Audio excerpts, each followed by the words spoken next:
এখন বাজে কটা? 4:25। 4:25। 4:25-এ সারা রাত জেগে আমাদের কাজ। এই যে বর,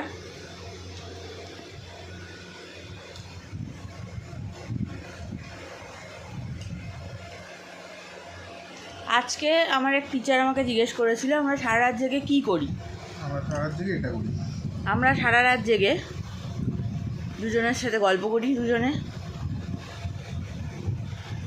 মুভি দেখি। এই এখন পিকাচু দেখছে আমার বর বসে বসে। তারপর আমাদের খিদে পায়, ওই আর কি পোকেমন দেখছে।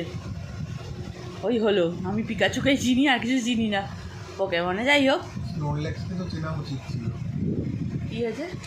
স্নোরল্যাক্সকে তো চেনা উচিত ছিল, আমি তো ব্যবহার করি। আমাকে স্নোরল্যাক্স বলছে। যাই হোক, যারা স্নোরল্যাক্স চেনো জানবে হয়তো। সারাদিন পড়ে পড়ে খায় আর ঘুমায়।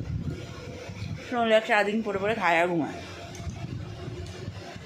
তো আমরা এই এখন খিদে পেয়েছে বলে আইসক্রিম খাচ্ছি। খিদে পেলে কে আইসক্রিম খায় সেটা আমার জানা নেই, আমরা খাই। আর খেয়ে তারপর আমরা ঘুমাতে যাবো। আমাদের নাকি 10:30টায় ওঠার আছে সকাল।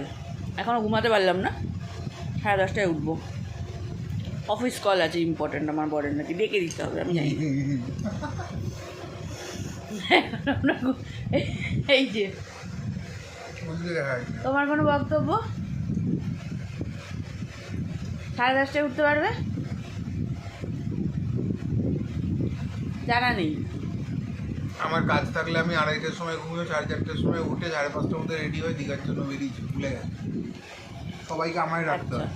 তাহলে দেখা যাবে যে কালকে আমার বর উঠতে পারে কি না। 4:30 এই 5টার সময় শুয়ে 10:30টায় উঠতে হবে। তার ইম্পর্টেন্ট কল আছে, আমাকে ডেকে দিতে হবে। আমি হয়তো উঠবো না, অ্যালার্ম উঠবে, বাজবে, নিজে উঠবে ফোন করার জন্য। আমি জানি না। আমি আপাতত আইসক্রিম খেয়ে ঘুমাতে যাবো। টাটা।